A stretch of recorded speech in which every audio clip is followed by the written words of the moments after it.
Hi, good evening, everyone. Am I audible?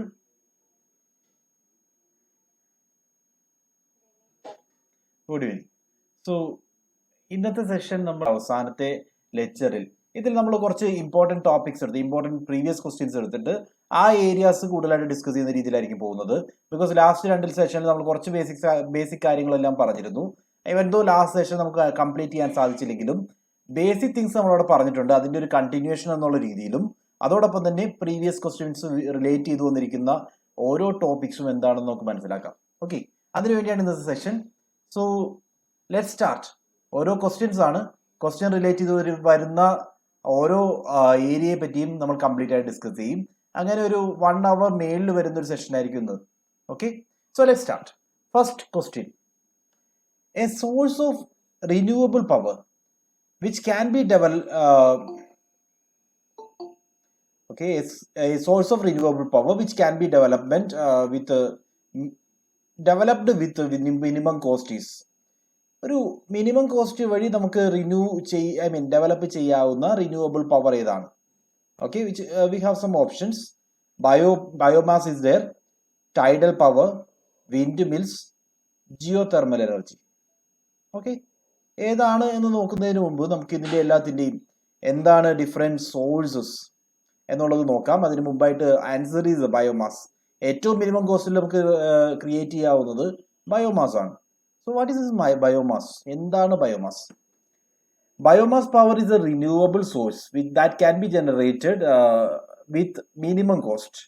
Biomass is the waste products of animals and plants that can be used for energy production. And we know biomass എന്ന് പറഞ്ഞാൽ എന്താണെന്ന് അറിയാം. അപ്പോൾ industrial പ്രോസസ്സിലും അതേപോലെ നമ്മളുടെ ആവശ്യങ്ങൾക്കും വേണ്ടി ഏറ്റവും കുറഞ്ഞ ചെലവിൽ നമുക്ക് ഉണ്ടാക്കിയെടുക്കാൻ സാധിക്കുന്ന എനർജി സോഴ്സ് ആണ് ബയോമാസ്. ബേസിക്കലി ആനിമൽസിൻ്റെയും അതേപോലെ തന്നെ പ്ലാന്റ്സിൻ്റെയും വേസ്റ്റ് മെറ്റീരിയൽസിൽ നിന്ന് നമ്മൾ ക്രിയേറ്റ് ചെയ്യുന്നതാണ് ബയോമാസ്. സോ ഏറ്റവും കുറഞ്ഞ ചെലവിൽ പ്രൊഡ്യൂസ് ചെയ്യുന്നത് ബയോമാസ് ആണ്.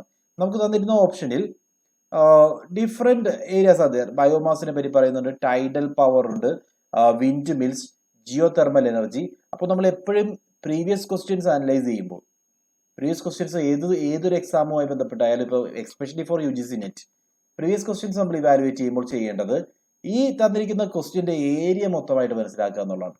അല്ലാതെ ആ ക്വസ്റ്റ്യൻ തന്നെ പഠിക്കുക എന്നുള്ളതല്ല, ആ ക്വസ്റ്റ്യനുമായി കണക്ട് ചെയ്ത് വന്നിരിക്കുന്ന ഏരിയ, ഇത് ഏത് ഏരിയയിൽ നിന്നുള്ള ക്വസ്റ്റ്യൻ ആണ്? It is relating to power sources, energy സോഴ്സസിനെ പറ്റിയുള്ള ക്വസ്റ്റ്യൻ ആണ്. എനർജി സോഴ്സസിൽ നിന്ന് നമ്മളോട് ചോദിച്ചിരിക്കുന്നത് റിന്യൂവബിൾ പവറിനെ പറ്റിയാണ്. സോ എന്തൊക്കെയാണ് എനർജി സോഴ്സസ് എന്നുള്ളത് നമ്മൾ ആദ്യം അറിയണം. എനർജി സോഴ്സസ് രണ്ട് രീതിയിൽ നമുക്ക് ക്ലാസിഫൈ ചെയ്യാം: റിന്യൂവബിൾ എനർജിയും നോൺ റിന്യൂവബിൾ എനർജിയും. റിന്യൂവബിൾ ഇൻ ദി സെൻസ് നമുക്ക് ഡയറക്ട്ലി വീണ്ടും പ്രൊഡ്യൂസ് ചെയ്യാൻ സാധിക്കുന്നത്, നശിച്ചു പോവാത്തത്, അങ്ങനെയുള്ള എനർജിയാണ് റിന്യൂവബിൾ എനർജി എന്ന് പറയുന്നത്. It can be solar energy, biomass energy ആകാം, അതേപോലെ വിൻഡ് എനർജി ആകാം, ജിയോ തെർമൽ എനർജി ആകാം, അതേപോലെ തന്നെ ഹൈഡ്രോ പവർ. സോ വെള്ളത്തിൽ നിന്നും സോളാറിൽ നിന്നും ഒക്കെ കിട്ടുന്ന തരത്തിലുള്ള എനർജി ഒരിക്കലും ഉപയോഗത്തിലൂടെ നശിച്ചു പോകുന്നില്ല, നമുക്കത് വീണ്ടും പ്രൊഡ്യൂസ് ചെയ്യാൻ സാധിക്കും. അത്തരത്തിലുള്ള എനർജിയാണ് റിന്യൂവബിൾ എനർജി എന്ന് പറയുന്നത്. വേറസ് ഒരു തവണ നമ്മൾ യൂസ് ചെയ്ത് കഴിഞ്ഞാൽ, നമ്മളത് മൊത്തമായിട്ട് ഉപയോഗിച്ച് കഴിഞ്ഞു കഴിഞ്ഞാൽ തീർന്നു പോകുന്നു, നശിച്ചു പോകുന്നു. അങ്ങനെയുള്ള എനർജിയാണ് non renewable energy or dirty energy എന്ന് പറയുന്നത്. നമ്മൾ ആ സെഷനിൽ ഡിസ്കസ് ചെയ്തതാണ്. എനിവേ, നോൺ റിന്യൂവബിൾ എനർജി എന്ന് പറയുമ്പോൾ ഫോസിൽ ഫ്യൂവൽ ആകാം, കോൾ ആകാം, അതേപോലെ നാച്ചുറൽ ഗ്യാസസ്, ന്യൂക്ലിയർ പവർ, ഇതെല്ലാം നോൺ റിന്യൂവബിൾ എനർജി സോഴ്സസിന് എക്സാമ്പിൾ ആണ്. So renewable and non renewable we said. Renewable എന്ന് പറഞ്ഞാൽ ക്ലീൻ എനർജിയാണ്. അത് നമുക്ക് അൺലിമിറ്റഡ് സോഴ്സിൽ അവൈലബിൾ ആണ്, നശിച്ചു പോകുന്നില്ല. നമ്മളത് യൂസ് ചെയ്തു എന്ന് പറഞ്ഞ് തീർന്നു പോകുന്ന ഒന്നല്ല, നമുക്കത് വീണ്ടും ഉപയോഗിക്കാൻ സാധിക്കും. അങ്ങനെയുള്ള എനർജിയാണ് റിന്യൂവബിൾ എനർജി കൊണ്ട് ഉദ്ദേശിക്കുന്നത്. Non renewable, you can say renewable clean energy ആണെങ്കിൽ നോൺ റിന്യൂവബിൾ ഡേർട്ടി എനർജിയാണ്. ഇവിടെ ഫോസിൽ ഫ്യൂവൽസ് ആണ് പ്രധാനമായിട്ട് ഉപയോഗിക്കുന്നത്. അതായത് ഗ്യാസ്, ഓയിൽ, കോൾ പോലുള്ള ഫോസിൽ ഫ്യൂവൽസ്. അത് വീണ്ടും റിന്യൂ ചെയ്യാൻ വേണ്ടി ഒരുപാട് ടൈം എടുക്കും. ഒരു ഷോർട്ടർ പീരീഡ് ഓഫ് ടൈമിലൊന്നും നമുക്ക് അത് റിന്യൂ ചെയ്യാൻ സാധിക്കില്ല. It will take millions of years. അത്രയും ടൈം ഗ്യാപ്പ് എടുത്തിട്ട് മാത്രമേ നമുക്കത് റീപ്രൊഡ്യൂസ് ചെയ്യാൻ സാധിക്കൂ. അത്തരത്തിലുള്ള എനർജി സോഴ്സസിനെയാണ് നമ്മൾ നോൺ റിന്യൂവബിൾ എനർജി എന്ന് പറയുന്നത്. Then we have already discussed the difference between these two. നമ്മുടെ ലാസ്റ്റ് ലെക്ചറിൽ അതെല്ലാം ക്ലിയർ ആയിട്ട് പറഞ്ഞിരുന്നു. എനിവേ റിന്യൂവബിൾ എനർജി ആണെങ്കിൽ അത് റീസൈക്കിൾ ചെയ്യാൻ സാധിക്കും, നോൺ റിന്യൂവബിൾ ആണെങ്കിൽ അത് recycling is not possible. Then different types of energy fuel അതുമായിട്ട് ബന്ധപ്പെട്ട് അതിൻ്റെ അഡ്വാൻറ്റേജസും ഡിസഡ്വാൻറ്റേജസും ഒന്ന് പെട്ടെന്ന് ഓടിച്ചു പോകാം. ന്യൂക്ലിയർ എനർജി നമ്മളിത് ലാസ്റ്റ് സെഷനിൽ പറഞ്ഞതാണ്, എന്നിരുന്നാൽ കൂടിയും അതുമായി ബന്ധപ്പെട്ടൊരു ക്വസ്റ്റ്യൻ വന്നപ്പോൾ ഞാൻ അതൊന്നുകൂടി റിവൈസ് ചെയ്യുകയാണ്. That will be beneficial for us.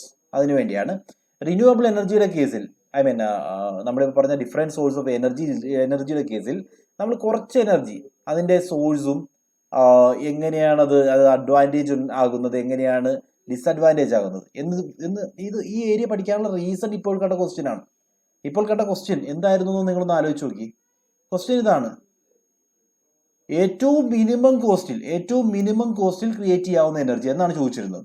അതേപോലെ നമ്മളോട് വേണമെങ്കിൽ ചോദിക്കാം ഏറ്റവും പൊല്യൂഷൻ കുറഞ്ഞ എനർജി സോഴ്സ് ഏതാണ്. ഓക്കെ, അതേപോലെ തന്നെ ഏറ്റവും എഫിഷ്യൻ്റ് ആയിട്ടുള്ള എനർജി സോഴ്സസ് ആണ്. അങ്ങനെയുള്ള ക്വസ്റ്റ്യൻസ് ഒക്കെ വന്നു കഴിഞ്ഞാൽ അത് ഐഡന്റിഫൈ ചെയ്യാൻ സാധിക്കണം. ഓക്കെ, അതിനു വേണ്ടിയാണ് ഡിഫറെൻറ്റ് എനർജി സോഴ്സസ് വെച്ചിട്ട് നമ്മൾ അതിൻ്റെ ഡിഫറെൻറ്റ് ആസ്പെക്ട്സ് ക്രോസ് ചെക്ക് ചെയ്യുന്നത്. First energy source is nuclear energy. Nuclear energy produce ചെയ്യുന്നത് ന്യൂക്ലിയർ ഫ്യൂഷനും വഴിയാണ്. ഓക്കെ, ദെൻ ബേസിക്കലി ഇതിൻ്റെ ഏറ്റവും ഇമ്പോർട്ടൻ്റ് അഡ്വാൻറ്റേജ് അല്ലെങ്കിൽ ഏറ്റവും ഇമ്പോർട്ടൻ്റ് ആയിട്ട് ഓർക്കേണ്ടത്, ന്യൂക്ലിയർ എനർജി ഏറ്റവും കുറവ് പൊല്യൂഷനെ ക്രിയേറ്റ് ചെയ്യുന്നുള്ളൂ. എയർ പൊല്യൂഷൻ ചെക്ക് ചെയ്യുവാണെങ്കിൽ സീറോ എയർ പൊല്യൂഷൻ എന്ന് തന്നെ പറയാം. എയർ പൊല്യൂഷൻ ഏറ്റവും കുറവുള്ള എനർജി സോഴ്സ് ആണ് ന്യൂക്ലിയർ പവർ. ഓക്കെ, ദെൻ ഇതിൻ്റെ ഡിസഡ്വാൻറ്റേജ് പറയുമ്പോൾ കൺസ്ട്രക്ഷൻ, ഒരു പ്ലാന്റ് ക്രിയേറ്റ് ചെയ്യുക എന്ന് പറയുന്നത് ഹെവി ബർഡൻ ആണ്. ഒരു വലിയ ഇൻവെസ്റ്റ്മെന്റ് നമ്മളവിടെ ക്രിയേറ്റ് ചെയ്യേണ്ടി വരും. അതേപോലെ ന്യൂക്ലിയർ ആക്സിഡൻസ് ഉണ്ടാകാൻ ചാൻസസ് ഉണ്ട്. അങ്ങനെയുള്ള കുറേ പ്രശ്നങ്ങൾ ന്യൂക്ലിയർ എനർജിയുമായി ബന്ധപ്പെട്ട് വരുന്നുണ്ട്. ദെൻ ഹൈഡ്രോ പവർ ആണെങ്കിൽ, ഹൈഡ്രോ പവർ ക്രിയേറ്റ് ചെയ്യുന്ന എങ്ങനെ, ഒരു ഡാം ബിൽഡ് ചെയ്തിട്ട് അതുവഴി നമ്മൾ ഇലക്ട്രിസിറ്റി ക്രിയേറ്റ് ചെയ്യുന്നു. So world's hydro electricity capacity is high. നമ്മൾ ലോകം മൊത്തം എടുക്കുകയാണെങ്കിൽ ഹൈഡ്രോ ഇലക്ട്രിസിറ്റി കപ്പാസിറ്റി എന്ന് പറയുന്നത് വളരെ കൂടുതലാണ്. അതിൻ്റെ ലിമിറ്റേഷൻ പറയുകയാണെങ്കിൽ, ഇതിൽ ഏറ്റവും ഇമ്പോർട്ടൻ്റ് ആയിട്ട് ഓർക്കേണ്ടത് എക്കോസിസ്റ്റത്തെ ഡാമേജ് ചെയ്യും. What is this ecosystem? Ecosystem എന്ന് പറഞ്ഞാൽ ഈ റിവറിനെ ഡിപ്പെൻഡ് ചെയ്ത് ഒരുപാട് ജീവജാലങ്ങൾ ജീവിക്കുന്നുണ്ട്. ഇവയെ മൊത്തമായിട്ട് ഇല്ലായ്മ ചെയ്യാൻ വേണ്ടി ഇത്തരത്തിലുള്ള ഡാം കൺസ്ട്രക്ഷൻ മതിയാവും. സോ ഇക്കോസിസ്റ്റത്തെ മൊത്തമായി ഡാമേജ് ചെയ്യുന്നു എന്നുള്ളതാണ് ഏറ്റവും വലിയ ഡിഫിക്കൽറ്റി. അതേപോലെ ബയോഡൈവേഴ്സിറ്റി ലോസ് ഉണ്ടാകുന്നു. ദെൻ നമ്മളുടെ ഡെവലപ്മെന്റിന് വേണ്ടി ഒരുപാട് എൻവയോൺമെന്റൽ കോസ്റ്റ് ഇതുമായി ബന്ധപ്പെട്ട് വരുന്നുണ്ട്. അതൊക്കെയാണ് ഹൈഡ്രോ പവറിന്റെ ലിമിറ്റേഷൻസ്. ദെൻ സോളാർ എനർജിയെ പറ്റി പറയുകയാണെങ്കിൽ നമ്മളിത് കിട്ടുന്നത് സൺലൈറ്റിൽ നിന്ന് ഡയറക്റ്റ്ലി ആണ്. അതുകൊണ്ട് തന്നെ എൻവയോൺമെന്റൽ ഫ്രണ്ട്ലി ആണ്. നമുക്കിവിടെ ഒരു രീതിയിലുള്ള പൊല്യൂഷനും ഉണ്ടാകുന്നില്ല. Then there is ample availability, നമുക്ക് ഈസി ആയിട്ട് കൺവേർട്ട് ചെയ്യാൻ സാധിക്കും, അവൈലബിളും ആണ്. ദെൻ സ്റ്റോറേജിന്റെ കേസാണ് ഏറ്റവും വലിയ ഡിഫിക്കൽറ്റി. സോളാർ എനർജി സ്റ്റോർ ചെയ്യാനുള്ള ഫെസിലിറ്റി നമ്മളുടെ കയ്യിൽ വളരെ കുറവാണ്. സ്റ്റോറേജ് ലിമിറ്റഡ് സ്റ്റോറേജ് കേപ്പബിലിറ്റി മാത്രമേ ഉള്ളൂ. സൺലൈറ്റിൽ നിന്നും എനർജി നമുക്ക് ലിമിറ്റഡ് സ്റ്റോറേജ് സാധിക്കും. അതേപോലെ ക്ലൗഡ് കവർ ഉണ്ടായി കഴിഞ്ഞാൽ എനർജി പ്രൊഡക്ഷൻ സാധിക്കില്ല. അതേപോലെ എക്യുപ്മെന്റിന് എക്സ്പെൻഡിച്ചർ കൂടുതലാണ്. അതൊക്കെയാണ് ലിമിറ്റേഷൻ ആയിട്ട് പറയുന്നത്. ദെൻ വിൻഡ് എനർജിയിലേക്ക് വന്നാൽ ഫാൻസ് വെച്ചിട്ടാണ് നമ്മൾ ഓൾറെഡി ഡിസ്കസ് ചെയ്ത കാര്യങ്ങളാണ്. എനിവേ പൊല്യൂഷൻ ഇല്ല. നമുക്ക് ഫാൻ ക്രിയേറ്റ് ചെയ്യുവാണെങ്കിൽ ഈ പറയുന്ന എനർജി നമുക്ക് പ്രൊഡ്യൂസ് ചെയ്യാൻ സാധിക്കും വളരെ ഈസി ആയിട്ട്. പക്ഷേ ഇതിൻ്റെ ഏറ്റവും വലിയ ഡിസഡ്വാൻറ്റേജ് ബേഡ്സിന് അത് ഹസാർഡസ് ആണ്. അതേപോലെ തന്നെ എയറോപ്ലെയിൻ്റെ ട്രാവലുമായി ബന്ധപ്പെട്ടു, aeroplane is not a matter, നമ്മൾ ബേഡ്സിൻ്റെ കേസ് ഓർത്താൽ മതി. ഹസാർഡസ് ആണ്, വിഷ്വൽ പൊല്യൂഷൻ ഉണ്ടാക്കുന്നു, അങ്ങനെയുള്ള കുറച്ച് പ്രശ്നങ്ങൾ. എയറോപ്ലെയിൻസിന് വിഷ്വൽ പൊല്യൂഷൻ ഉണ്ടാക്കാം എന്ന് പറയുന്നുണ്ട്. സോ അത്തരത്തിലുള്ള ചില പ്രശ്നങ്ങൾ വിൻഡ് എനർജിയുമായി ബന്ധപ്പെട്ട് വരുന്നുണ്ട്. ടൈഡൽ എനർജി പറയുകയാണെങ്കിൽ ടൈഡിൽ നിന്നും നമ്മൾ ക്രിയേറ്റ് ചെയ്യുന്നതാണ്, ക്ലീൻ എനർജിയാണ്. ഇതിൻ്റെ ഡിഫിക്കൽറ്റീസ് പറഞ്ഞു കഴിഞ്ഞാൽ അതിൻ്റെ ഒരു കപ്പാസിറ്റി, സ്ട്രക്ചർ ക്രിയേറ്റ് ചെയ്യുക എന്ന് പറയുന്നത് ഡിഫിക്കൽട്ടാണ്, എക്സ്പെൻസീവ് ആണ്. ആൻഡ് ഇത്തരത്തിലുള്ള വാട്ടറിൻ്റെ നാച്ചുറൽ ഫ്ലോയിനെ അത് ബാധിക്കുന്നുണ്ട്. ഓക്കെ, ടൈഡ്സിൻ്റെ ഒറിജിനൽ ഫ്ലോയിൽ നിന്നും നമ്മൾക്ക് ഡീവിയേറ്റ് ചെയ്യിപ്പിക്കുന്നതുകൊണ്ട് തന്നെ നാച്ചുറൽ ഫ്ലോയെ അത് നെഗറ്റീവായിട്ട് ബാധിക്കും. ദെൻ ജിയോ തെർമൽ എനർജി ഭൂമിക്ക് അടിയിൽ നിന്നും ക്രിയേറ്റ് ചെയ്യുന്നതാണ്, എൻവയോൺമെന്റൽ ഫ്രണ്ട്ലി ആണ്. അതിന്റെ ഏറ്റവും വലിയ ഡിസഡ്വാൻറ്റേജ് എന്ന് പറയുന്നത് ഹൈഡ്രജൻ സൾഫൈഡ് പ്രൊഡ്യൂസ് ചെയ്യുന്നുണ്ട്, hydrogen sulphide. Then biomass comparatively ഏറ്റവും ചീപ്പർ സോഴ്സ് ഓഫ് എനർജിയാണ്. ക്വസ്റ്റ്യനിൽ തന്നെ പറഞ്ഞിരുന്നു cheaper source of energy biomass ആണ്. ആൻഡ് ഈ എനർജിയുടെ പവർ എന്ന് പറയുന്നത് കുറവാണ്, എനർജി കുറവാണ്. ബിക്കോസ് നമുക്ക് വളരെ കുറച്ച് യൂണിറ്റ്സേ പ്രൊഡ്യൂസ് ചെയ്യാൻ സാധിക്കൂ. വളരെ ഡിഫിക്കൽട്ട് ആണ് ഇത്തരത്തിലുള്ള, ബിക്കോസ് വേസ്റ്റിൽ നിന്നാണ് ടീ കട്ട് ചെയ്തോ അല്ലെങ്കിൽ ഫ്യൂവൽ ബേൺ ചെയ്തിട്ടോ ഒക്കെയാണ് നമ്മൾ ബയോമാസ് ക്രിയേറ്റ് ചെയ്യുന്നത്. അതുകൊണ്ട് തന്നെ അത് അത്തരത്തിലുള്ള വേസ്റ്റുകൾ ട്രാൻസ്പോർട്ട് ചെയ്യുകയും അതനുസരിച്ച് പ്രൊഡക്ഷൻ നടത്തുകയും ഒരു ഡിഫിക്കൽട്ട് ടാസ്ക് ആണ്. ഇത്രയുമാണ് different types of energy and അതിൻ്റെ അഡ്വാൻറ്റേജസും ഡിസഡ്വാൻറ്റേജസും ഒന്ന് ഓർക്കാൻ വേണ്ടി സോളിഡ് വേസ്റ്റിലേക്കൊന്നും ഞാൻ കടക്കുന്നില്ല. ഇത്രയും കാര്യങ്ങൾ ഓർക്കുക. Next question. The annual range of temperature in the interior of the continents is high compared to the coastal areas. What is the reason? Previous question പേപ്പറിൽ ഉണ്ടായിരുന്നതാണ്. റെയിൻഫോള് നമ്മളുടെ കോണ്ടിനെൻസിന്റെ കോസ്റ്റൽ ഏരിയയുമായിട്ട് കമ്പയർ ചെയ്യുമ്പോൾ, അതായത് നമ്മുടെ ഇപ്പോൾ ഈ ഇന്ത്യ ആണെങ്കിൽ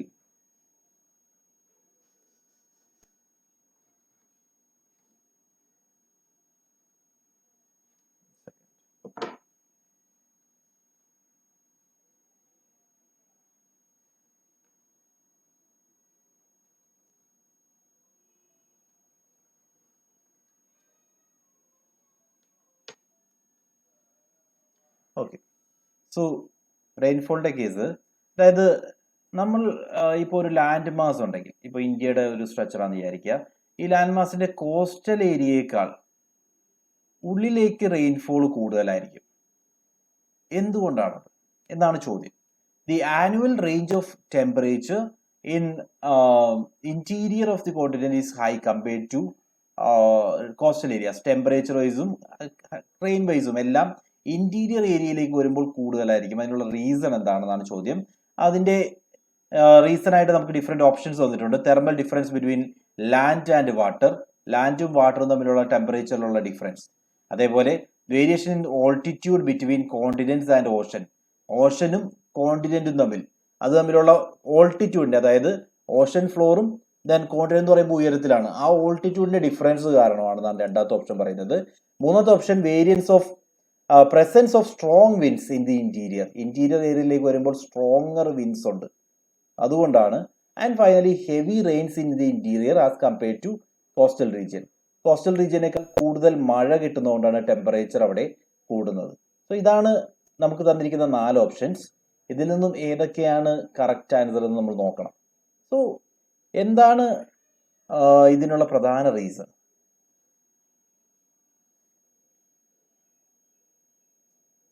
അതിന്റെ റീസൺ ഇതാണ്, thermal difference between land and water. That is the only reason. ലാൻഡും വാട്ടറും തമ്മിലുള്ള തെർമൽ ഡിഫറൻസ്. ലാൻഡിന് ഇതെന്താന്ന് വെച്ച് കഴിഞ്ഞാൽ വെള്ളം പതുക്കെ ചൂടാവും, അതേപോലെ തന്നെ പതുക്കെ തണുക്കുള്ളൂ. കരയുടെ കേസിൽ ആ ഫ്ലക്ച്വേഷനിൽ ഡിഫറൻസ് ഉണ്ട്. അങ്ങനെ വരുമ്പോൾ കോസ്റ്റൽ ഏരിയാസിൽ പെട്ടെന്ന് ക്ലൈമറ്റ് ചേഞ്ചസ് ഉണ്ടാവും, ടെമ്പറേച്ചർ ലോ ആയിരിക്കും. ദെൻ ഇന്റീരിയർ റീജിയനിലേക്ക് വരുമ്പോൾ ക്ലൈമറ്റിന്റെ വേരിയേഷൻ കുറച്ചുകൂടി ഗ്രാജുവൽ ആയിരിക്കും, അതുകൊണ്ട് തന്നെ ടെമ്പറേച്ചർ ഹൈ ആയിരിക്കും. ഇതാണ് അതിന്റെ റീസൺ ആയിട്ട് പറയുന്നത്. ഒരു തവണ ഇങ്ങനെ ഒരു ക്വസ്റ്റ്യൻ വന്നിട്ടുണ്ട്, അതുകൊണ്ട് മാത്രമാണ് അത് ഡിസ്കസ് ചെയ്തത്. നമ്മളുടെ പെർവ്യൂവിൽ അത്രയും ഇമ്പോർട്ടൻ്റ് ആണെന്ന് പറയാൻ സാധിക്കില്ല. ഓക്കെ, സോ നെക്സ്റ്റ് ക്വസ്റ്റ്യനിലേക്ക് പോകുന്നു. How much carbon is being added to the atmosphere by burning of fossil fuels? Fossil fuels കത്തിക്കുന്നതുകൊണ്ട് നിലവിൽ എത്രമാത്രം കാർബൺ അറ്റ്മോസ്ഫിയറിലേക്ക് ആഡ് ചെയ്യപ്പെടുന്നുണ്ട്? സോ ആ ക്വസ്റ്റ്യൻസിന്റെ ലെവൽ നിങ്ങൾ നോക്കുക. നമ്മൾ ഈ ഒരു UGC നെറ്റ് എക്സാമിനേഷനിൽ ഫേസ് ചെയ്യുന്ന വൺ ഓഫ് ദി ഡിഫിക്കൽട്ട് ഏരിയയാണ് എൻവയോൺമെന്റ്. സോ അവർ ചോദിച്ചിരിക്കുന്ന ക്വസ്റ്റ്യൻസും അതേപോലെ കറണ്ട് അഫയേഴ്സുമായിട്ട് ടച്ച് ചെയ്തതോ അല്ലെങ്കിൽ എവിടെയെങ്കിലും എൻവയോൺമെന്റുമായിട്ട് കണക്ട് ചെയ്തു വരുന്ന ക്വസ്റ്റ്യൻസ് മാത്രമാണ്. അതുകൊണ്ട് നമുക്ക് ഇന്ന ക്വസ്റ്റ്യൻസ് തന്നെ വരുമെന്ന് പ്രഡിക്ഷൻ നടത്താനൊന്നും സാധിക്കില്ല. എന്നാലും പ്രീവിയസ് ക്വസ്റ്റ്യൻസ് വെച്ചിട്ട് നമ്മൾ ചെയ്യുന്നത് ഒരു we need 2 or 3 right answers. അതിനു വേണ്ടിയാണ് ഈ ഒരു ശ്രമം നടത്തുന്നത്. സോ തന്നിരിക്കുന്ന ക്വസ്റ്റ്യൻ ഇതാണ്: അറ്റ്മോസ്ഫിയറിലേക്ക് കാർബൺ എത്രമാത്രം ഫോസിൽ ഫ്യൂവൽ ബേണിംഗ് കാരണം ആഡ് ചെയ്യപ്പെടുന്നുണ്ട് എന്നതാണ് ചോദ്യം.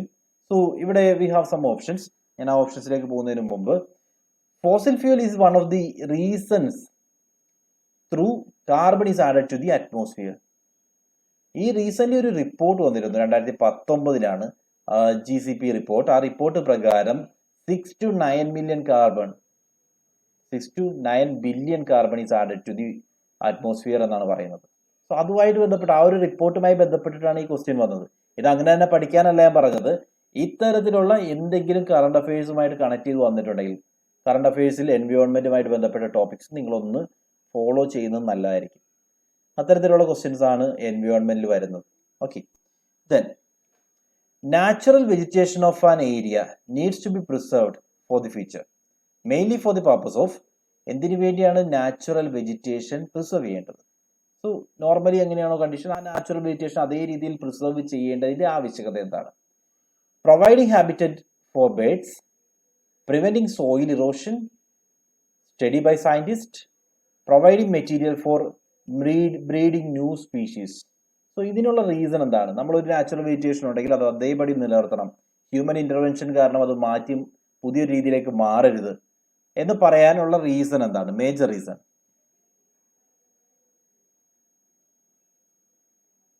ഓക്കെ, റീസൺ ഇതാണ്. പ്രൈമറി റീസൺ എന്ന് പറയുന്നത് ഒരു പുതിയൊരു സ്പീഷീസ് ക്രിയേറ്റ് ചെയ്യണമെങ്കിൽ, അല്ലെങ്കിൽ പുതിയൊരു സ്പീഷീസ് റീക്രിയേറ്റ് ചെയ്യണമെങ്കിൽ, ആ ബ്രീഡിംഗ് ഗ്രൗണ്ട് ആയിട്ട് ആക്ട് ചെയ്യണമെങ്കിൽ നാച്ചുറൽ റിസോഴ്സ് ഉണ്ടായാൽ പറ്റും. നാച്ചുറൽ വെജിറ്റേഷൻ ഉണ്ടെങ്കിൽ മാത്രമേ, അതായത് ഹ്യൂമൻ ഇന്റർവെൻഷൻ കാരണം പല ആനിമൽസും പല മൃഗങ്ങളും എക്സ്റ്റിൻറ്റ് ആയി പോകുന്നുണ്ട്. അതേപോലെ ആനിമൽസ് ആൻഡ് ട്രീസ്, ഈ ഫ്ലോറയും ഫോനയും ഒക്കെ എക്സ്റ്റിൻറ്റ് ആയി പോകാനുള്ള റീസൺ നാച്ചുറൽ വെജിറ്റേഷൻ മെയിൻറ്റെയിൻ ചെയ്യാത്തതുകൊണ്ടാണ്. നാച്ചുറൽ വെജിറ്റേഷൻ ഉണ്ടെങ്കിൽ it will provide the breeding ground for new species, പുതിയ സ്പീഷീസുകൾ എമർജ് ചെയ്യാനുള്ള ഗ്രൗണ്ട് ആയിട്ട്. അതേപോലെ ആ പുതിയ സ്പീഷീസുകൾ എമർജ് ചെയ്യുന്നത് വഴി ആ ഒരു സൈക്കിൾ, ഇക്കോസിസ്റ്റം കംപ്ലീറ്റ് ചെയ്യാനുള്ള ഒരു സൈക്കിൾ വീണ്ടും വീണ്ടും കണ്ടിന്യൂ ചെയ്തുകൊണ്ടിരിക്കും. അതിനുവേണ്ടി നാച്ചുറൽ വെജിറ്റേഷൻ പ്രിസർവ് ചെയ്യേണ്ടതാണ്. സോ ഇപ്പോൾ നമ്മൾ പറഞ്ഞ 3 ക്വസ്റ്റ്യനും ഒരു തരത്തിൽ പറഞ്ഞാൽ ജനറൽ ക്വസ്റ്റ്യൻസ് ആണ്, സിലബസിൽ സ്പെസിഫിക് ആയിട്ട് പറയാത്ത, എന്നാൽ ജനറലി ചോദിച്ചിട്ടുള്ള 3 ക്വസ്റ്റ്യൻസ് ആണ് ഇപ്പോൾ പറഞ്ഞത്. ദെൻ ലാസ്റ്റ് ഡേ ഞാൻ ഫ്ലൈ ആഷിനെ പറ്റി പറഞ്ഞു ഓൾറെഡി ഒരു ക്വസ്റ്റ്യൻ അതുമായി ബന്ധപ്പെട്ട് വന്നിട്ടുണ്ട്. സോ ഇതായിരുന്നു question. Fly ash produced in thermal power plants is an eco-friendly source for the use of. So fly ash എന്ന് പറയുന്നത് തെർമൽ പവർ പ്ലാന്റ് പ്രൊഡ്യൂസ് ചെയ്യുന്നു, അതിന്റെ ഒരു ഡിസഡ്വാൻറ്റേജ് ആയിട്ട് നമ്മൾ പറഞ്ഞിരുന്നു. സോ ഫ്ലൈ ആഷിന്റെ യൂസ് എവിടെയാണ് നമുക്ക് യൂസ് ചെയ്യാൻ സാധിക്കുന്നത്? Agriculture as micro nutrient, waste land development, dam and water holding structures, brick industry. ഈ പറയുന്ന ഫ്ലൈ ആഷ് എന്ന് പറഞ്ഞാൽ എന്താ? ചെറിയ ചാരം.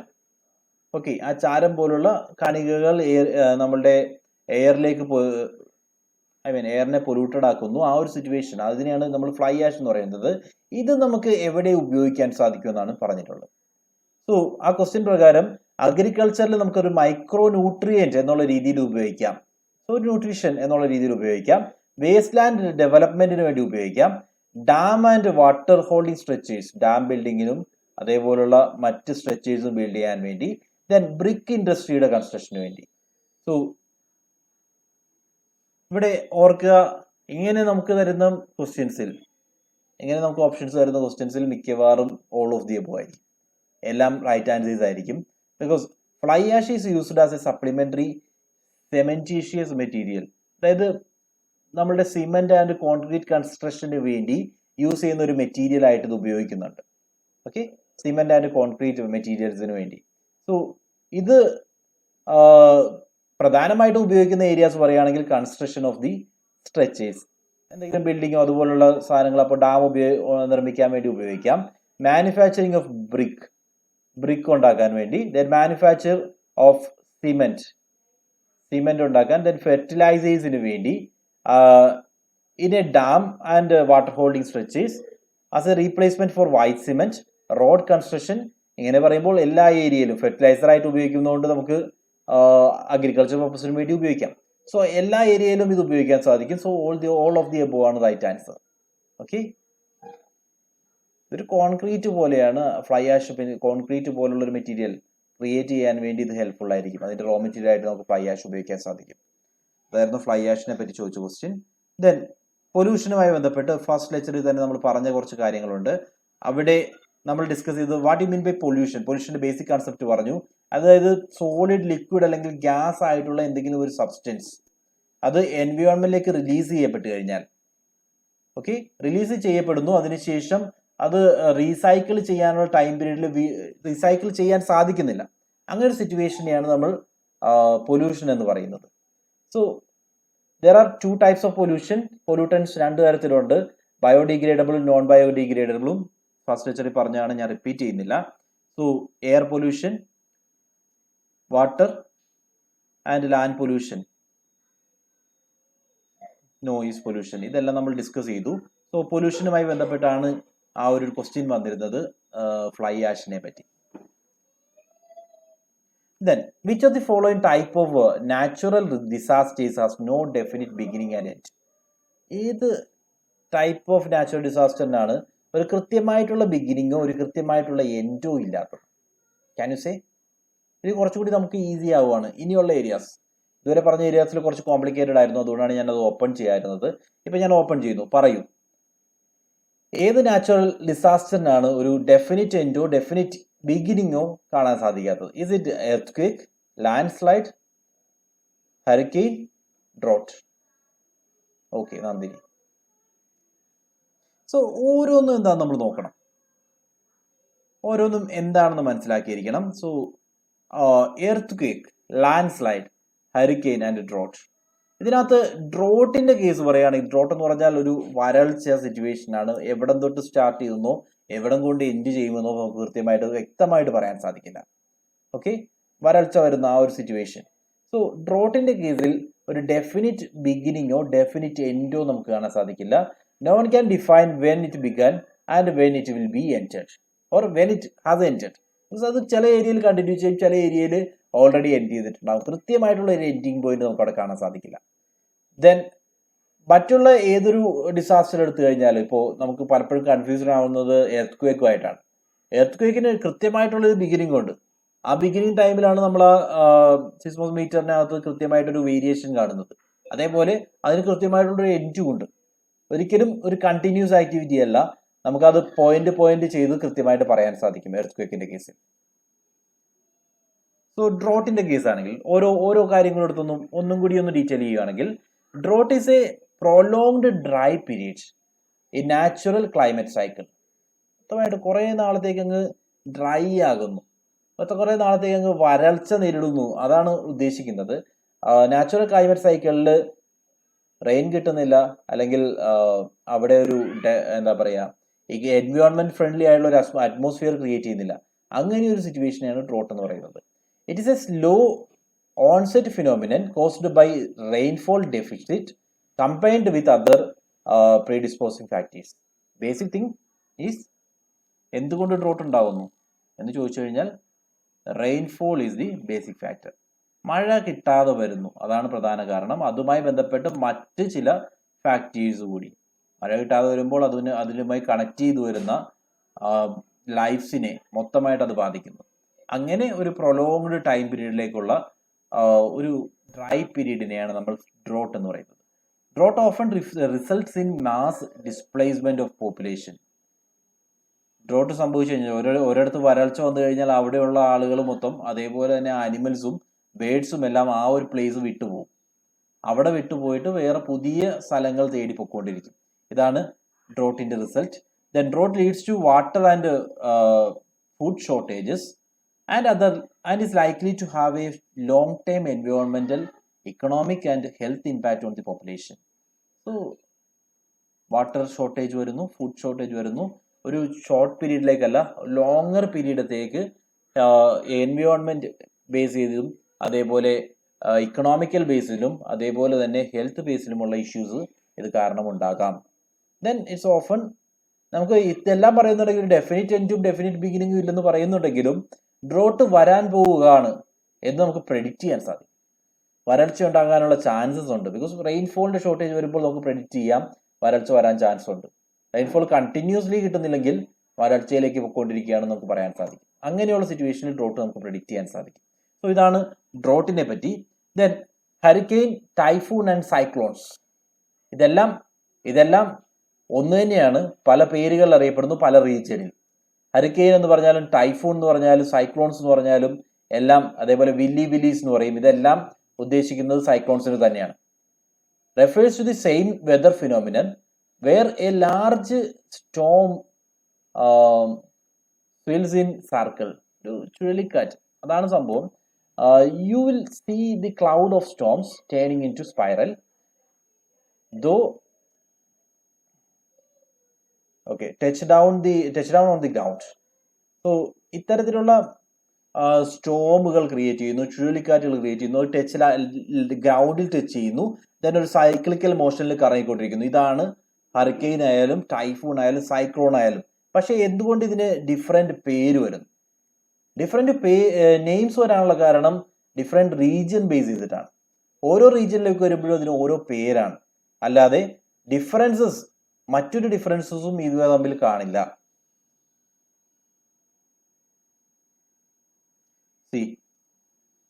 Storm is named after the place where it is located. ഏത് റീജിയനിലാണോ ഇത് വരുന്നത് അതനുസരിച്ചാണ് ആ സ്റ്റോമിന് പേര് വരുന്നത്.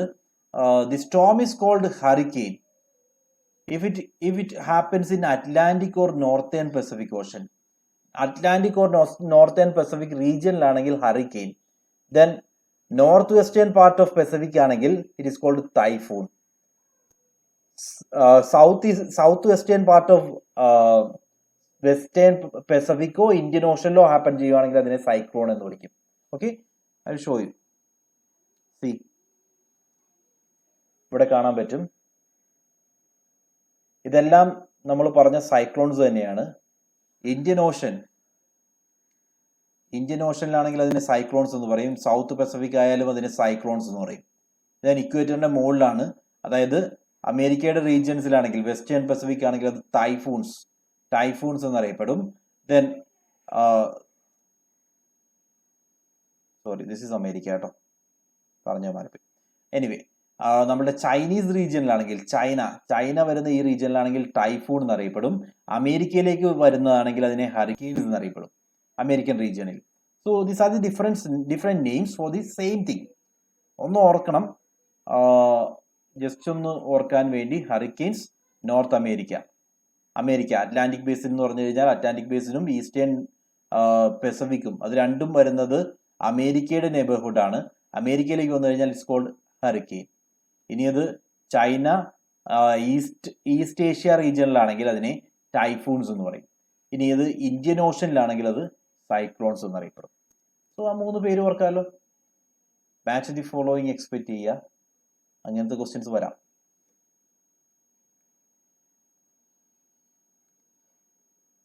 Okay, then natural disaster. അടുത്തത് സുനാമീസ്. സുനാമി എന്ന് പറയുമ്പോൾ നമുക്കറിയാം, ഒരു വലിയ huge waves caused by either an underwater earthquake or a volcanic eruption. ഒന്നെങ്കിൽ വെള്ളത്തിനടിയിൽ ഉണ്ടാകുന്ന ഭൂമി ഒഴുക്കം, അതുവഴി വാട്ടർ മുകളിലേക്ക് വരുന്നു, അതുപ്രകാരം ഒരു വലിയ വേവ് ക്രിയേറ്റ് ചെയ്യപ്പെടുന്നു. അത് സുനാമിക്ക് കാരണമാകാം. അല്ലെങ്കിൽ ഒരു വോൾക്കാനിക് ഇറപ്ഷൻ കാരണം, ഭൂമിക്കടിയിൽ മണ്ണിനടിയിൽ ഉണ്ടാകുന്ന വോൾക്കാനിക് ഇറപ്ഷൻ കാരണം, ഓക്കെ, അഗ്നിപർവ്വത സ്ഫോടനം, അത് കാരണവും സുനാമി ഉണ്ടാകാം. That is enough. നെക്സ്റ്റ്, ഫ്ലഡിന്റെ കേസ് പറയുകയാണെങ്കിൽ ഓവർഫ്ലോ ഓഫ് വാട്ടർ. അതിന്റെ എർത്തിന്റെ സർഫസിലെ ഓവർഫ്ലോ ഉണ്ടാകാനുള്ള എന്തൊക്കെ കാരണങ്ങളുണ്ട് ഫ്ലഡ് ഉണ്ടാകാൻ വേണ്ടി? റെയിൻ കൂടുന്നു, ഓക്കെ. അതേപോലെ ക്ലൈമറ്റ് ചേഞ്ച് ഒരു ഇഷ്യൂ ആണ്. ക്ലൈമറ്റ് ചേഞ്ച്, ഐസ് മെൽറ്റ് ചെയ്യുന്നത് കൊണ്ടും ഫ്ലഡ് ഉണ്ടാകാൻ ചാൻസ് ഉണ്ട്. അതേപോലെ തന്നെ റെയിൻ കൂടുന്നത് കൊണ്ടും നമുക്ക് ഫ്ലഡ് ഉണ്ടാകാം. സോ ഇതെല്ലാമാണ് different natural disasters.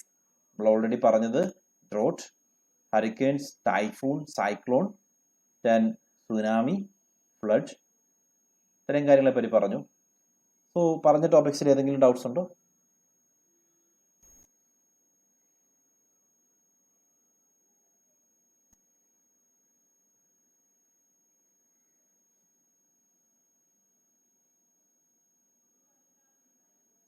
Okay, next question. Indoor air pollution is a serious natural hazard. Reason: the dispersal of air pollutants is rather limited in indoor environment. Choose the correct answer from the code given below. So നമുക്ക് രണ്ട് normally ഇപ്പോൾ കൂടുതൽ questions കാണുന്ന assertion reasoning ടൈപ്പിലാണ്. അത്തരത്തിൽ ചോദിച്ച ഒരു question ആണിത്. Indoor air pollution is a serious health hazard. അതാണ് അസർഷൻ. അതിന്റെ എക്സാക്ട് റീസൺ ആണോ പറഞ്ഞിരിക്കുന്നത് ക്രോസ് ചെക്ക് ചെയ്യാം. സോ ഫസ്റ്റ് അസർഷൻ ട്രൂ ആണെങ്കിൽ അതിന് മാച്ച് ചെയ്യുന്ന തരത്തിലുള്ള റീസൺ ആയിരിക്കണം പറയേണ്ടത്. റീസൺ പറയുന്നത് the dispersal of air pollutants is rather limited in indoor environment. അതുകൊണ്ടാണോ ഇൻഡോർ എയർ പൊല്യൂഷൻ കുറച്ചുകൂടി സീരിയസ് ആകുന്നത് എന്നാണ് ചോദ്യം. സോ എന്താണ് നിങ്ങളുടെ answer?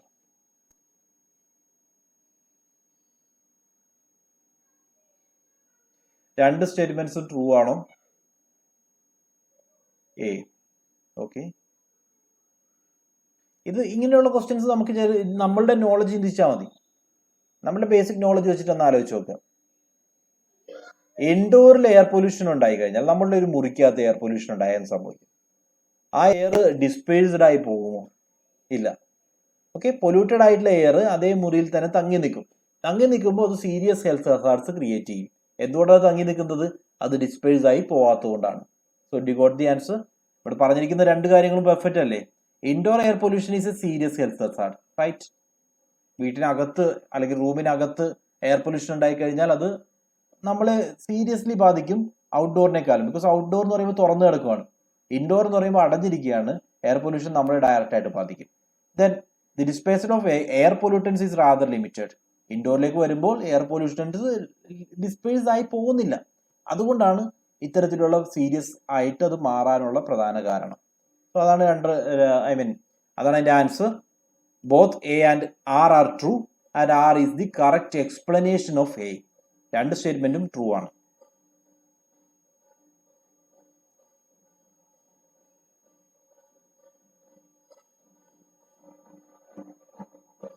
Then another question, in terms of their contribution, the total power generation in India, identify the correct sequence of energy sources. ഇത് just ഒരു നോളജിന് വേണ്ടി മാത്രമാണ് ഈ ക്വസ്റ്റ്യൻ. ഇന്ത്യയിലെ പവർ ജനറേഷനുമായി ബന്ധപ്പെട്ട് അതിന്റെ എക്സാക്ട് സീക്വൻസ് ഐഡന്റിഫൈ ചെയ്യാം. ഏത് പവർ സോഴ്സ് ആണ് ഏറ്റവും കൂടുതൽ കോൺട്രിബ്യൂട്ട് ചെയ്യുന്നത്, ഏതാണ് രണ്ടാം സ്ഥാനത്ത്, അങ്ങനെ കൃത്യമായിട്ട് മനസ്സിലാക്കാൻ വേണ്ടിയാണ്. സോ നമുക്ക് അതൊക്കെ sources: thermal power plant is there, large hydro power plant is there, nuclear energy is there and renewable energy. ഒരു second, sound disturbance. 1 second.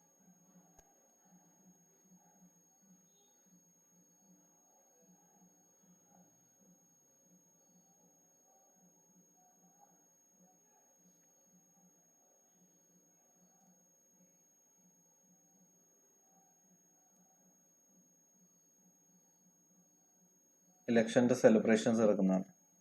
Okay, so thermal power plants ആണോ, ഹൈഡ്രോ പവർ പ്ലാന്റ്സ് ആണോ, then nuclear energy, renewable energy? ഇതിൽ നിന്നും ഏറ്റവും കൂടുതൽ contribution വരുന്നത് ഏത് സോഴ്സസിനാണ്? അതിൻ്റെ ഒരു ഓർഡർ കണ്ടെത്താനാണ് നിങ്ങളോട് പറഞ്ഞിരിക്കുന്നത്.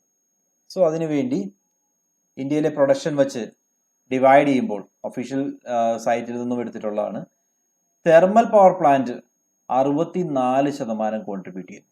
സോ ഇന്ത്യയിൽ ഏറ്റവും കൂടുതൽ എനർജി കോൺട്രിബ്യൂട്ട് ചെയ്യുന്ന സോഴ്സ് ആണ് thermal power plant. Renewable energy 20.5. So രണ്ടാം സ്ഥാനത്ത് റിന്യൂവബിൾ എനർജി വരുന്നു. ഹൈഡ്രോ പവർ അതിന് താഴെ, ആൻഡ് അവസാനമായിട്ട് ഏറ്റവും കുറച്ച് കോൺട്രിബ്യൂഷൻ ആണ് ന്യൂക്ലിയർ പവറിൽ വരുന്നത്.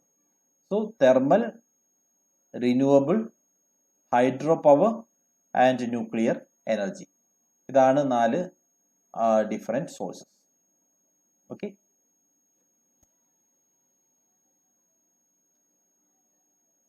നോട്ട് ചെയ്തേക്കണേ.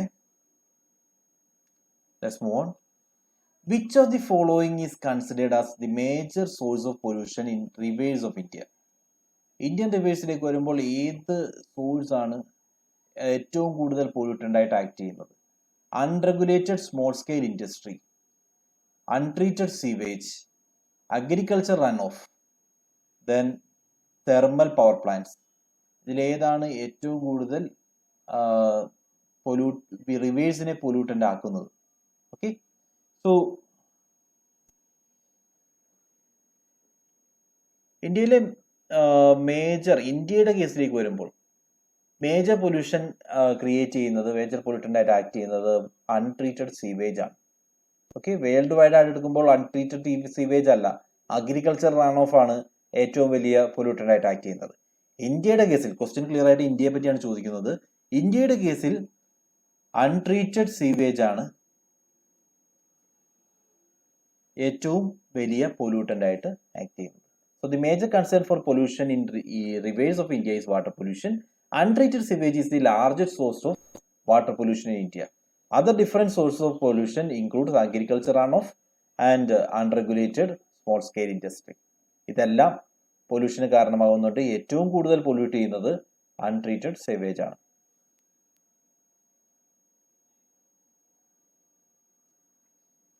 Then next one.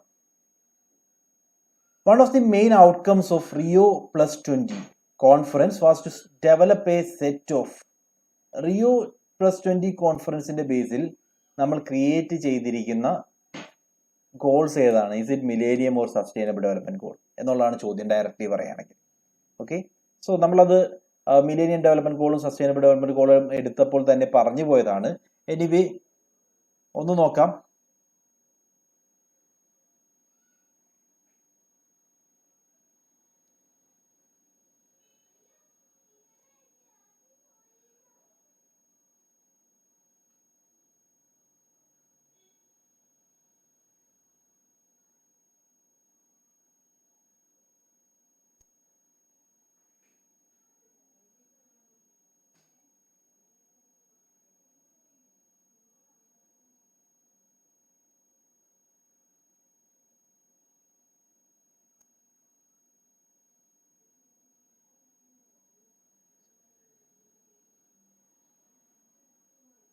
ഓക്കെ, 1992 റിയോ ഡി ജനീറോയിലെ എർത്ത് സമ്മിറ്റ് നടന്നത്. ഇപ്പോൾ 2-3 പോയിന്റ് ഇതുമായി ബന്ധപ്പെട്ട് നിങ്ങൾ ഓർക്കേണ്ടതുണ്ട്.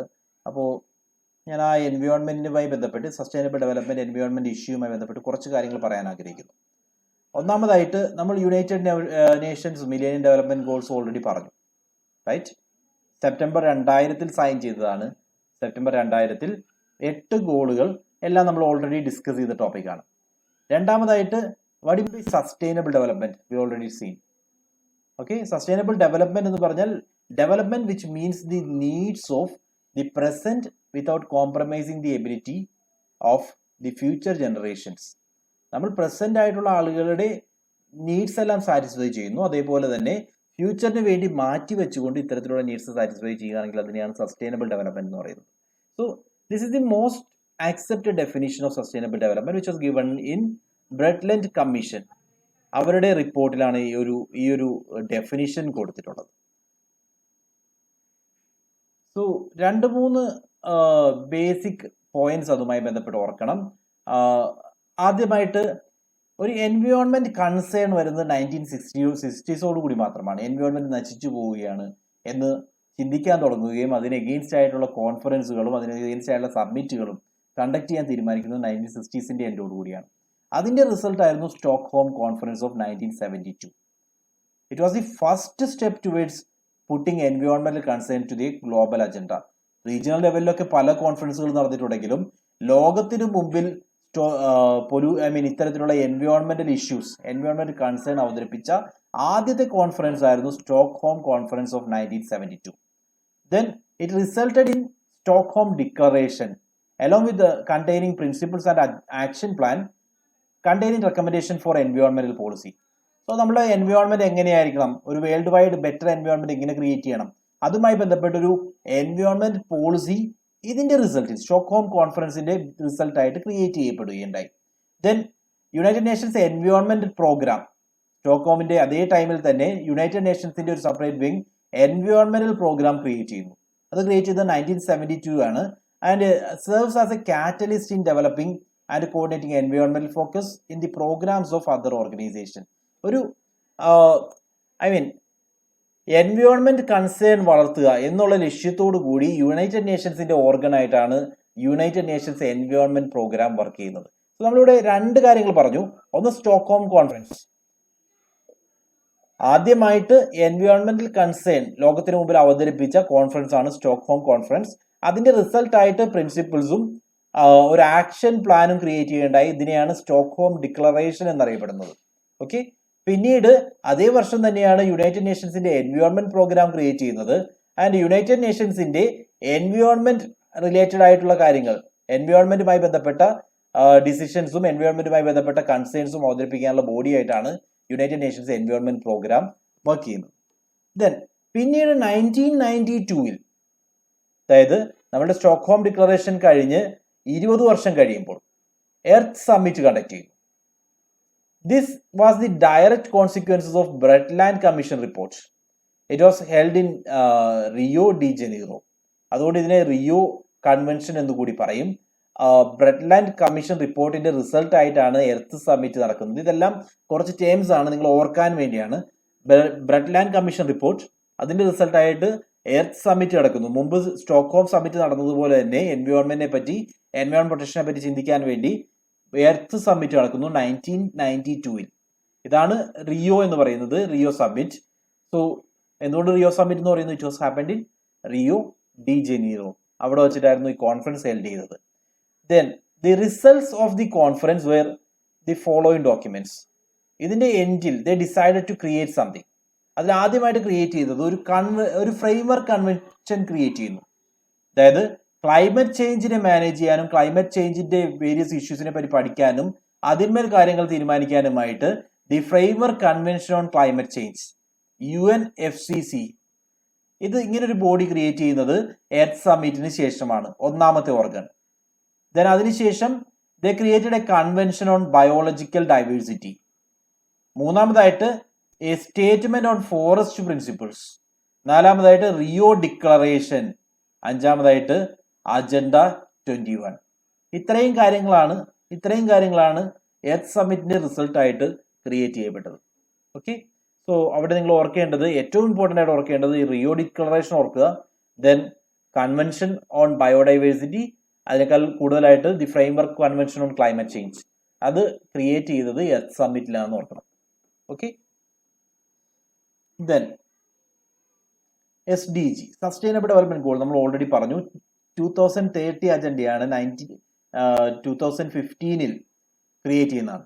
ആൻഡ് ഇതുമായിട്ട് ബന്ധപ്പെട്ട് കണക്ട് ചെയ്തപ്പോൾ തന്നെ നിങ്ങൾക്ക് ആൻസർ കിട്ടും.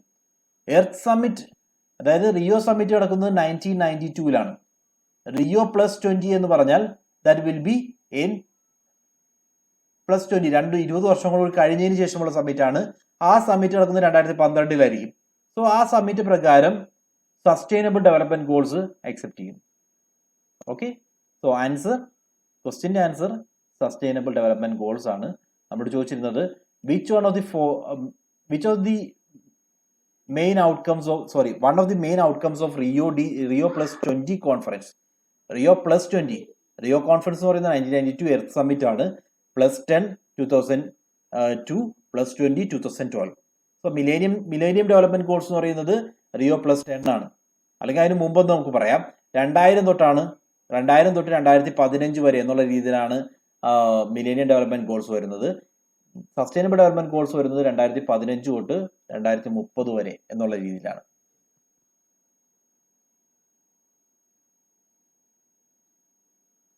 Okay, next question. The time frame for implementation of Millennium Development Goals was? ഏതാണ് ആൻസർ? ഞാൻ ഇപ്പോൾ പറഞ്ഞു.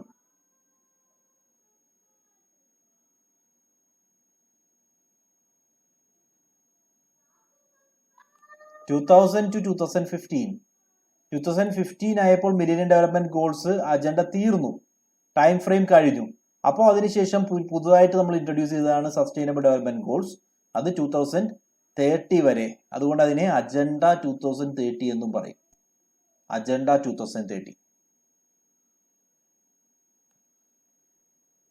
Oligotrophic lakes are characterized by. Previous question ആണ്. Oligotrophic lakes are characterized by.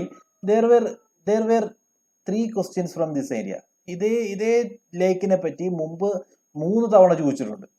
Repeated questions വന്നതാണ്. Anyway, oligotrophic lakes are characterised by, എന്താണ് അതിന്റെ speciality? High levels of nutrients, low level of nutrients, absence of nutrients, high level of organic matter. ഇതിൽ ഏതാണ് feature എന്ന് നോക്കുന്നതിന് മുമ്പ് എന്താണ് ഒളിഗോട്രോഫിക് എന്ന് നമുക്ക് നോക്കാം. സോ ദർ ആർ ലേക്ക് ഫോർമേഷനുമായി ബന്ധപ്പെട്ട് ലേക്ക് ഫോർമേഷനുമായി ബന്ധപ്പെട്ട് നമുക്ക് 3 രീതിയിലുള്ള ലേക്സ് കാണാൻ സാധിക്കും. ഒന്നാമത്തത് ഒളിഗോട്രോഫിക് ആണ്. കണ്ടല്ലോ, ഒളിഗോട്രോഫിക്. അതായത് ഇവിടെ ഒരുപാട് ആഴത്തിലായിരിക്കും ലേക്കിന്റെ കൺസ്ട്രക്ഷൻ വരുന്നത്. ഇങ്ങനെ ഒരു ആഴത്തിലായിരിക്കും. അതുകൊണ്ട് തന്നെ മിനറൽസും ന്യൂട്രിയൻസും ഒന്നും അധികം ഫോം ചെയ്യുന്നില്ല. ലാൻഡ് മാസ് അധികം ഉണ്ടാവില്ല. എല്ലാം ഇവിടെ ലിമിറ്റഡ് ആയിരിക്കും. ഓക്കെ, സോ അതുകൊണ്ട് തന്നെ ക്യാൻ സി ചെറിയ ചെടിയോ അങ്ങനെയുള്ള സാധനങ്ങളൊന്നും ഇതിന്റെ ഈ ഫസ്റ്റ് ഇമേജിൽ നിങ്ങൾക്ക് കാണാൻ സാധിക്കില്ല.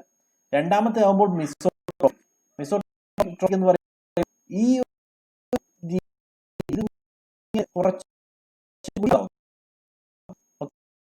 പരന്ന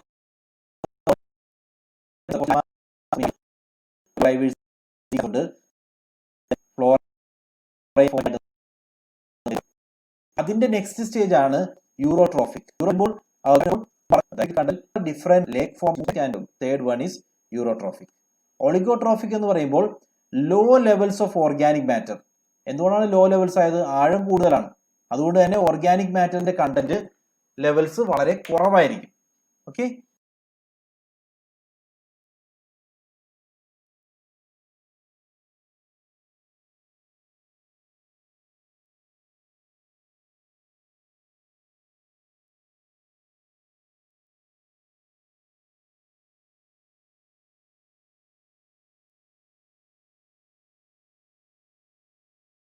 then tends to be deeper and cleaner.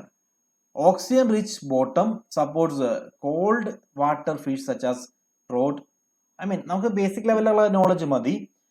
Law levels of organic matter ആയിരിക്കും അതിനകത്ത്. അധികം ഓർഗാനിക് മാറ്റേഴ്സ് ഒന്നും ഉണ്ടാവില്ല. ദെൻ ക്ലീൻ ആയിരിക്കും, ഡീപ്പ് ആയിരിക്കും, ആഴം കൂടുതലായിരിക്കും, ഓക്സിജൻ കൂടുതലായിരിക്കും, റിച്ച് ബോട്ടത്തിലേക്ക് വരുമ്പോൾ. അതുകൊണ്ട് തന്നെ ബോട്ടത്തിൽ ഏറ്റവും അടിയിൽ ജീവിക്കുന്ന രീതിയിലുള്ള ജീവികളായിരിക്കും നമുക്ക് അവിടെ കാണാൻ സാധിക്കുക. ദെൻ മിസോട്രോഫിക്കിലേക്ക് വരുമ്പോൾ ഓർഗാനിക് മാറ്റർ കൂടുന്നു. ആ ഒരു ഇത് നോക്കിയാൽ മതി, ആ ആഴത്തിന്റെ വ്യത്യാസം നിങ്ങൾ നോക്കുക. ഓർഗാനിക് മാറ്റർ കുറച്ചുകൂടി കൂടുന്നുണ്ട്. ദെൻ ഓക്സിജൻ ലെവല് ലേക്കിൽ ബോട്ടമിൽ ഇവിടെ താഴത്തെ ലെവലിൽ ഓക്സിജന്റെ കണ്ടന്റ് വളരെ കുറവായിരിക്കും. ഇവിടെ ക്ലീൻ ആയതുകൊണ്ട് ഓക്സിജൻ താഴെ വരെ എത്തുന്നു. പക്ഷേ ഇതിൽ ഓക്സിജൻ കണ്ടന്റ് താഴോട്ട് എത്തുമ്പോൾ, ബോട്ടത്തിലേക്ക് എത്തുമ്പോൾ കുറയുന്നു. യൂറോട്രോഫിക് ആണെങ്കിൽ high levels of organic matter ആയിരിക്കും മൊത്തം. ദെൻ പ്ലാന്റ് ഗ്രോത്തിനെ തടയുന്നു, ക്ലാരിറ്റി കുറവായിരിക്കും. ആൻഡ് ഓക്സിജൻ, ബോട്ടം ലെവലിലെ ഓക്സിജൻ എന്ന് പറയുന്നത്, ഇവിടെ ഈ റീജിയനിലെ ഓക്സിജൻ എന്ന് പറയുന്നത് വളരെ കുറവായിരിക്കും. ഇതാണ് 3 തമ്മിലുള്ള വ്യത്യാസം. നമ്മളോട് ചോദിച്ചിരുന്ന question, oligotrophic lakes are characterised by high levels of nutrients, low levels of nutrients, absence of nutrient, high level of organic matter, which is true.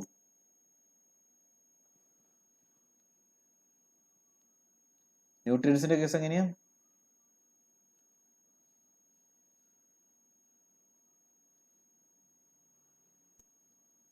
Law level of nutrient ആണ്, ന്യൂട്രിയന്റ് കുറവാണ്, ഓർഗാനിക് മാറ്റർ കുറവാണ്. ഇതൊക്കെയാണ് ഒളിഗോട്രോഫിക് ലേക്കിനകത്തുള്ളത്. So 2 to 3 times there was some questions from this area. That's why അതുകൊണ്ടാണ് ഞാൻ ഇത് repeat ചെയ്ത് പറഞ്ഞത്. Then next question നോക്കൂ.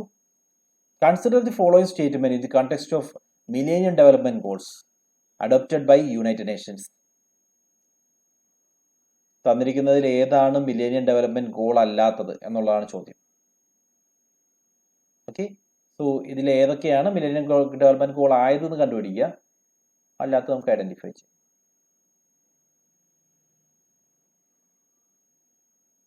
8 മില്ലേനിയം ഡെവലപ്മെന്റ് ഗോൾസ് നോക്കാൻ ഞാൻ പറഞ്ഞിരുന്നു. Eradicate extreme poverty and hunger, improve maternal health, responsible consumption and production, reduce child mortality. ഏതാണ് ആൻസർ?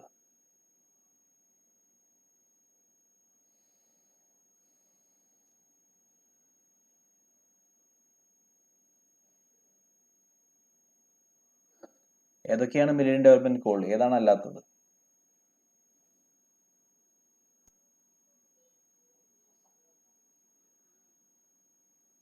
സി, ഇതാണ് millennium development goals. Eradicate extreme poverty and hunger, then achieve universal primary education. Poverty and hunger അതിനകത്തുണ്ട്. Promote gender equality and women education, reduce child mortality, improve maternal health, combat HIV AIDS and other diseases, ensure environmental sustainability, develop global partnership for development. മൂന്നാമത്തെ option എന്തായിരുന്നു അതിനത്? Maternal health അതിനകത്തുണ്ട്. Okay, ഇത് മൂന്നും ഓപ്ഷനിലുണ്ട്. ഇല്ലാത്തത് responsible consumption and production ആണ് missing ആയിട്ടുള്ളത്. So A, B and D. Okay. Next one, which of the following disasters belongs to a category of nuclear disaster? Answer ചെയ്യാമോ? ന്യൂക്ലിയർ ഡിസാസ്റ്റർ താഴെ തന്നിരിക്കുന്നതിൽ ഏതൊക്കെയാണ്, ഏതാണ് അല്ലാത്തത്? നമുക്ക് തന്നിരിക്കുന്ന disasters: Fukushima disaster, Chernobyl, 3 Mile Island disaster and the Love Canal disaster. പെട്ടെന്ന് പറഞ്ഞേക്കാം. ഫുക്കുഷിമ റീസെന്റ് ഹാപ്പൻ ചെയ്തതാണ്. 2011 സുനാമിയുടെ റിസൾട്ടായിട്ട് ഫുക്കുഷിമ ന്യൂക്ലിയർ പവർ പ്ലാന്റ് തകരുകയും അങ്ങനെ ഉണ്ടായ ഡിസാസ്റ്റർ ആണ്. ഒരുപാട് ആളുകൾക്ക് ജീവൻ നഷ്ടപ്പെട്ടു. ജപ്പാനിലായിരുന്നു. ന്യൂക്ലിയർ ഡിസാസ്റ്റർ തന്നെയാണ്. ദെൻ ഷെർണോബിൽ ലോകത്തെ കണ്ട ഏറ്റവും വലിയ ന്യൂക്ലിയർ ഡിസാസ്റ്റർ ആണ്. ഹാപ്പൻ ചെയ്തത് സോവിയറ്റ് യൂണിയന്റെ കീഴിലുള്ള റീജിയനിലായിരുന്നു ആൻഡ് 1986 3 Mile Island US ഹിസ്റ്ററിയിൽ കണ്ട ഏറ്റവും വലിയ ന്യൂക്ലിയർ ഡിസാസ്റ്റർ ആണ്. ആൻഡ് US ഐസൊലേറ്റഡ് ആയിട്ടുള്ള ഒരു റീജിയൻ, ഒരു ഐലൻഡിലായിരുന്നു ഈ തരത്തിലുള്ള ന്യൂക്ലിയർ ഡിസാസ്റ്റർ നടന്നത്. ബട്ട് ലവ് കനാൽ എന്ന് പറയുന്നത് ന്യൂക്ലിയർ ഡിസാസ്റ്റർ അല്ല. 1978 love canal was located in Niagara waterfalls in the upstate of New York. This was a little working class enclave with hundreds of houses and schools. It just happened to sit atop 21,000 tons of toxic industrial waste. Okay, basically എന്താ സംഭവിച്ചെന്ന് വെച്ച് കഴിഞ്ഞാൽ love canal ഡിസാസ്റ്ററിന്റെ ഭാഗമായിട്ട് 21,000 ton industrial waste ഭൂമിയിലേക്ക് അണ്ടർഗ്രൗണ്ടിലേക്ക് കുഴിച്ചിരുന്നു, അണ്ടർഗ്രൗണ്ടിൽ എത്തിക്കുന്ന ഒരു തരത്തിലുള്ള ഡിസാസ്റ്ററായി മാറിപ്പോയത്. And ഇതൊരു ന്യൂക്ലിയർ ഡിസാസ്റ്റർ അല്ല, ഇതൊരു ഇൻഡസ്ട്രിയൽ ഡിസാസ്റ്റർ ആണ്. ഓക്കെ,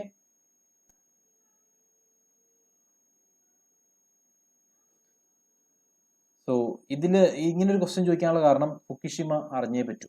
ഫുക്കുഷിമ എന്തായാലും അറിയണം. ന്യൂക്ലിയർ ഡിസാസ്റ്റർ നമ്മളിപ്പോൾ കണ്ടതിൽ വെച്ച് 4 or 5 ന്യൂക്ലിയർ ഡിസാസ്റ്റേഴ്സ് നമുക്ക് പറയാനുള്ളൂ. ആ ചരിത്രത്തിലുള്ളതിൽ ഏറ്റവും ഇമ്പോർട്ടൻ്റ് ആയിട്ടുള്ളത് Fukushima, Chernobyl, then 3 Mile Island. ഈ 3 ന്യൂക്ലിയർ ഡിസാസ്റ്റേഴ്സ് ആണെന്ന് മനസ്സിലാക്കുക. ബാക്കി പുറത്തുനിന്ന് വരുന്ന ഏതൊക്കെയാണോ അത് നമുക്ക് അവോയ്ഡ് ചെയ്യാം. Okay, then next question, the Paris Agreement aims to limit the temperature rise in this century by how many degrees Celsius below the pre-industrial level? അപ്പോൾ ഈ സെഞ്ചുറിയിൽ പാരീസ് അഗ്രിമെന്റ് പ്രകാരം എത്ര ഡിഗ്രി സെൽഷ്യസ് ടെമ്പറേച്ചർ കുറയ്ക്കാനാണ് പ്ലാൻ ചെയ്യുന്നത്? So Paris agreement, Paris ഡിക്ലറേഷനെ പറ്റി ഒരു basic things അറിയണം. The Paris Agreement of 2016 is a historic international accord that brings almost 200 countries together in setting a common target to reduce global greenhouse emissions and to fight climate change. Climate change-നെ പ്രതിരോധിക്കാൻ വേണ്ടി ഉണ്ടായ ഒരു agreement. 200 രാജ്യങ്ങൾ ഒരുമിച്ചിരുന്നു കൊണ്ട് sign ചെയ്ത agreement ആണ്. ഈ agreement പ്രകാരം അവർ പ്ലാൻ ചെയ്യുന്നത് the pact seek to keep global temperature rise to below 2 degrees Celsius from pre-industrial levels. So industrial levels നിന്നും ഇൻഡസ്ട്രിയലൈസേഷന് മുമ്പുള്ള സിറ്റുവേഷൻ അതിൽ നിന്നും 2 ഡിഗ്രി സെൽഷ്യസ് കുറയ്ക്കുക എന്നുള്ളതാണ് basic aim. The pact seeks to keep global temperature to rise below 2 degrees Celsius. 2 degree സെൽഷ്യസിൽ കുറവ് വളർച്ച ഉണ്ടാക്കുക, 2 degree കൂടുതൽ കൂടാൻ പാടില്ല എന്നുള്ളൊരു എയിം വെച്ചുകൊണ്ട് വർക്ക് ചെയ്യുക.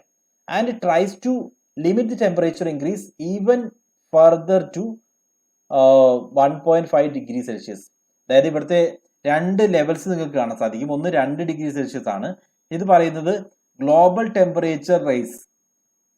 ടെമ്പറേച്ചർ റൈസ് പ്രീ ഇൻഡസ്ട്രിയൽ ലെവൽസുമായിട്ട് കമ്പയർ ചെയ്യുമ്പോൾ, ഇൻഡസ്ട്രിയലൈസേഷന് മുമ്പുള്ള സിറ്റുവേഷനുമായിട്ട് കമ്പയർ ചെയ്യുമ്പോൾ 2 ഡിഗ്രി സെൽഷ്യസ് കുറയ്ക്കുക എന്നുള്ളത് പാരീസ് എഗ്രിമെന്റ് ഒരു എയിമാണ്. രണ്ടാമതായിട്ട് and try to limit the temperature increase, ടെമ്പറേച്ചറിൽ വർഷം തോറും ഉണ്ടാകുന്ന ഈ ഇൻക്രീസ് 1.5 ഡിഗ്രി സെൽഷ്യസ് ആയിട്ട് കുറയ്ക്കുക, 1.5 ഡിഗ്രി സെൽഷ്യസ് ആയിട്ട് നിലനിർത്താൻ വേണ്ടി ശ്രമിക്കുക. ഇത് രണ്ടുമാണ് പാരീസ് എഗ്രിമെന്റ് പ്രകാരം 200 രാജ്യങ്ങൾ ഒരുമിച്ച് ചേർന്നിട്ട് എഗ്രി ചെയ്തിരിക്കുന്ന പെർസെൻറ്റേജ്. ഓക്കെ, എന്തിനു വേണ്ടിയാണത്? ഗ്രീൻ ഹൗസ് എമിഷൻ കുറയ്ക്കാൻ വേണ്ടി. Next question. Most of the members of the member countries in the International Solar Alliance are located between Tropic of Cancer and Tropic of Capricorn. രണ്ട് statements ആണ്. Second statement, Japan is a member country in the International Solar Alliance. Which of the above statement is correct? So ഈ question ചോദിച്ചിരിക്കുന്നത് international solar അലയൻസിനെ പറ്റിയാണ്. എന്താണ് international solar alliance? It is an alliance of more than 122 countries initiated by India, most of them being sunshine countries. അതായത് sunshine countries എന്ന് പറഞ്ഞാൽ രണ്ട് ട്രോപ്പിക്കിനും, എന്താണ് Tropics? എർത്തിന്റെ രണ്ടായിട്ട് ഡിവൈഡ് ചെയ്യുവാണെങ്കിൽ ഇതാണ് ഇക്വേറ്റർ. ഇക്വേറ്ററിന്റെ 23.5 ഡിഗ്രി നോർത്ത് ആണെങ്കിൽ ഇത് ട്രോപ്പിക് ഓഫ് ക്യാൻസർ. ഓക്കെ, താഴെയാണെങ്കിൽ ഇത് ട്രോപ്പിക് ഓഫ് കാപ്രിക്കോൺ. ഇത് രണ്ടിനും ഇടയിലാണ് സൺലൈറ്റ് ഡയറക്റ്റ് ആയിട്ട് കിട്ടുന്നത്. സൺലൈറ്റ് ഡയറക്റ്റ് ആയിട്ട് അടിക്കുന്ന റീജിയൻ. ഈ റീജിയൻസിലെ എല്ലാ കൺട്രികളെയും ഉൾപ്പെടുത്തിക്കൊണ്ട് ഒരു എഗ്രിമെന്റ്, ആ എഗ്രിമെന്റിന് ഇനിഷ്യേറ്റീവ് എടുത്തിട്ടുള്ളത് ഇന്ത്യ തന്നെയാണ്. ഓക്കെ, അതിനെയാണ് ഇന്റർനാഷണൽ സോളാർ അലയൻസ് എന്ന് പറയുന്നത്. Is an alliance of more than 122 countries initiated by India, most of them being sunshine countries, which lie either completely or partly between Tropic of Cancer and Tropic of Capricorn. Now extended to all members of UN. Initially ഈ രണ്ട് കൺട്രീസും, ഇതിനിടയിൽ വരുന്ന countries മാത്രമായിരുന്നു. ഇന്നത് UN-ന്റെ കീഴിലുള്ള എല്ലാ മെമ്പേഴ്സിനും പങ്കെടുക്കാവുന്ന ഒരു ബോഡിയായിട്ട് ഉയർത്തിയിട്ടുണ്ട്. Okay, so international solar alliance നമ്മളുടെ സിലബസിൽ ഡയറക്റ്റ് ആയിട്ട് പറഞ്ഞിട്ടുണ്ട്. അപ്പോൾ അതിനെ പറ്റി ബേസിക് നോളജ് ഉണ്ടായേ പറ്റൂ. പാരീസ് ഡിക്ലറേഷൻ 2016 പാരീസ് ഡിക്ലറേഷൻ പ്രകാരമാണ് ഇന്റർനാഷണൽ സോളാർ അലയൻസ് ക്രിയേറ്റ് ചെയ്യാൻ വേണ്ടി തീരുമാനമാവുന്നത്. ഓക്കെ, ഇതൊക്കെ ബേസിക് തിങ്സ് ഒന്ന് വായിച്ചേക്കണം. അവിടെ നോക്കിയാൽ അറിയാം. 23.5 degree north tropic of cancer, 23.5 degree south tropic of Capricorn. ഇതിൻ്റെ രണ്ടിനിടയിലും വരുന്ന sunshine countries, means sunlight direct ആയിട്ട് അടിക്കുന്ന കൺട്രീസ്, അവർ തമ്മിലുള്ള എഗ്രിമെന്റ് ആണ് ഇന്റർനാഷണൽ സോളാർ അലയൻസ്. കുറച്ച് ക്വസ്റ്റ്യൻസ് കൂടിയുണ്ട്. അത് ഞാൻ നിങ്ങൾക്ക് ഡു വൺ തിങ്, ഞാനത് നിങ്ങൾക്ക് തരാം, ഒന്ന് വായിച്ചു നോക്കിക്കണം. അതിനുശേഷം ഡൗട്ട്സ് നിങ്ങൾക്ക് ചോദിക്കാം. ബിക്കോസ് എൻവയോൺമെന്റ് എന്ന് പറയുന്നത് ഒരു ലെങ്തി ഏരിയ ആണ്. നമ്മൾ ഡിസ്കസ് ചെയ്തുകൊണ്ടിരുന്നു കഴിഞ്ഞാൽ ഒരുപാട് കാര്യങ്ങൾ ഡിസ്കസ് ചെയ്യാനുണ്ട്. എനിവേ, എൻവയോൺമെന്റിന്റെ ഇനിയുള്ള ക്വസ്റ്റ്യൻസ് നിങ്ങൾ വായിച്ചു നോക്കുക. ഡൗട്ട്സ് ഉള്ളത് നിങ്ങൾക്ക് ചോദിക്കാം. അതിനുശേഷം അതിനുവേണ്ടി നമ്മൾ സെപ്പറേറ്റ് സെഷൻ അറേഞ്ച് ചെയ്യും. അല്ലാതെ എൻവയോൺമെന്റിന് വേണ്ടി ഇനി നമ്മൾ ടൈം സ്പെൻഡ് ചെയ്യുന്നതിൽ അർത്ഥമില്ല. നെക്സ്റ്റ് ഡേ നമ്മൾ വീണ്ടും മറ്റൊരു സെഷനുമായിട്ട് കാണും. അതുവരെ താങ്ക് യു, ബൈ.